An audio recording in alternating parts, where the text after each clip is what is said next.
Bismillahirrahmanirrahim.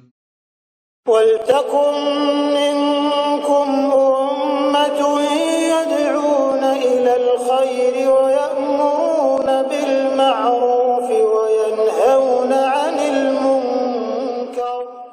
Assalamualaikum warahmatullahi wabarakatuh. Alhamdulillah wassalatu wassalamu ala rasulillah mabad. Allah berfirman, wajahidu bi amwalikum wa anfusikum. Berjuanglah kalian, berjihadlah kalian melalui hartamu dan dirimu. Hampir semua ayat-ayat berjuangan dan pengorbanan itu dimulai dengan bi amwalikum, harta kalian, harta kalian. Saya mengajak secara praktis dan kami sudah buktikan.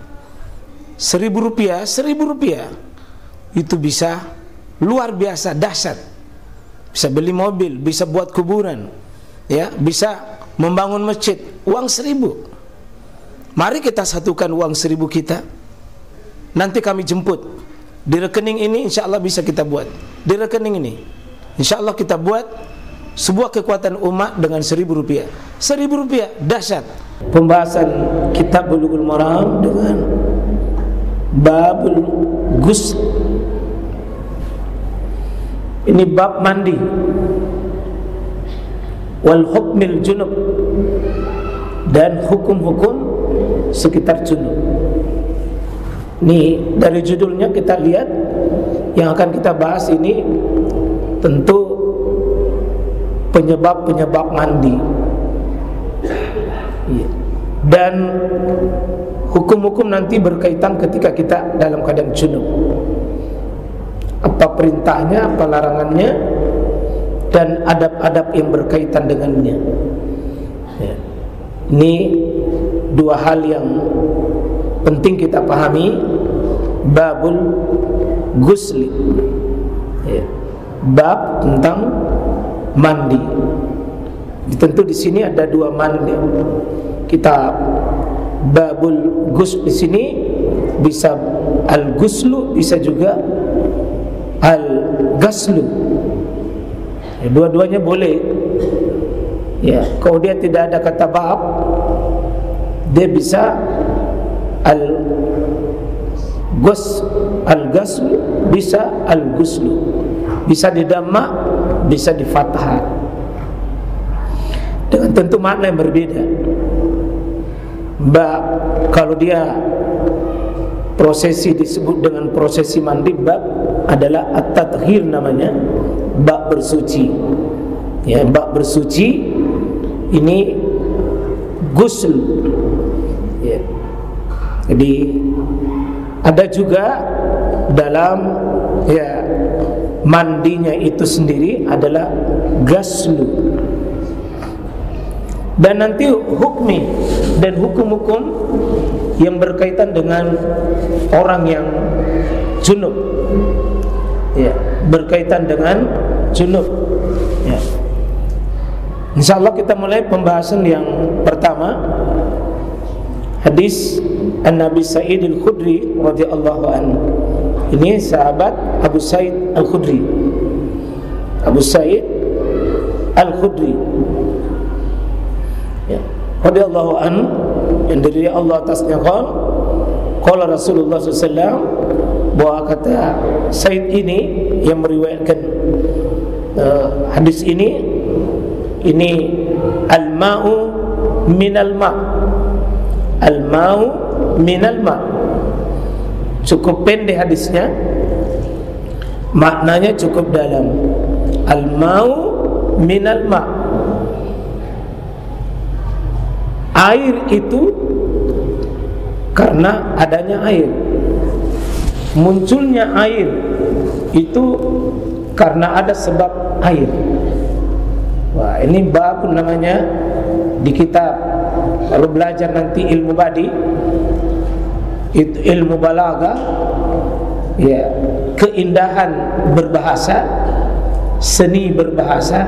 Inilah tingginya bahasanya Nabi itu, Pak. Betapa hebatnya ilmu badiknya Nabi itu, ilmu balaghahnya Nabi. Al-ma'u minal ma'. Ya. Ini namanya masuk dalam babul jinas. Sebuah kata memiliki persamaan, kalau bahasa Indonesia sinonim. Ini al-ma min ma, al-ma min ma, al-ma min ma, al-ma min ma, al-ma min ma. Air karena air, air karena air. Tentu air yang pertama berbeda dengan makna air yang kedua. Bukan karena air yang pertama dengan air yang kedua itu sama, dia lafaz sama tapi makna berbeda. Itu namanya jinas. Adanya air itu yang dimaksud di situ adalah mandi. Mandi itu karena adanya air yang muncul. Karena bab kita ini babul gus, dimaksud di situ adalah babul gusli. Inilah air alma, mandi. Kenapa mandi? Karena keluarnya air. Karena bab kita ini babul gus, ya. Wa hukmil junub, dan hukumnya junub. Ini yang pertama adalah al-gus. Dan hukum sesudah kita junub, ini minal ma. Al-ma'u min ma, mandi karena menemukan air. Mandi wajib, itu yang pertama al-ma. Kenapa mandi wajib? Salah satu sebabnya karena minal ma, karena adanya air mani. Jadi air yang pertama mandi, air yang kedua itu karena air mani. Di mana bisa dipahami? Ya tentu kita buka dalil-dalil. Ini siapa hadis? Siapa tulis ini? Rawahu Muslim. Ada di kitab Muslim. Tapi wa asluhu, aslinya lafaz ini ada di fil Bukhari, di kitab Bukhari. Jadi al-ma'u minal ma', kita tidak ragu dengan dalilnya, Pak. Riwayat Muslim sahih. Ya, meskipun dua-duanya ini meriwayatkan Bukhari dan Muslim, tapi aslinya lafaz ini ada di kitab Bukhari. Ada di kitab Bukhari. Tapi wa akhrajahuma, keduanya mengeluarkannya. Wa akhraja, dikeluarkan keduanya, Bukhari dan Muslim. Nanti pada hadis yang kedua dan hadis yang ketiga ada tambahan yang dikeluarkan oleh Imam Muslim. Ya. Ada tambahan nanti dikeluarkan oleh Imam Muslim. Jadi kalau kita paham ini, al-ma'u minal ma', air artinya mandi, ya. Dan yang kedua min ma', ya. Kalau Bapak menemukan kata-kata air, ya sering kita baca ayat Al-Quran seperti ini, was-samai wat-tariq wa ma adraka mat-tariq an-najmu as-saqib in kullu nafsin lamma 'alaiha hafiz falyanzur al-insan mimma khuliqa mimma dafiq, dari air yang terpancar. Falyanzuri insan mimma khuliqa mimma'in dafiq. Hendaknya manusia itu perhatikan dari mana dia diciptakan. Dia diciptakan dari mana? Mimma'in dafiq. Ini air yang kedua. Air yang terpancar, air di situ adalah air mani. Air mani. Jadi kalau airnya terpancar, itu aslinya air mani.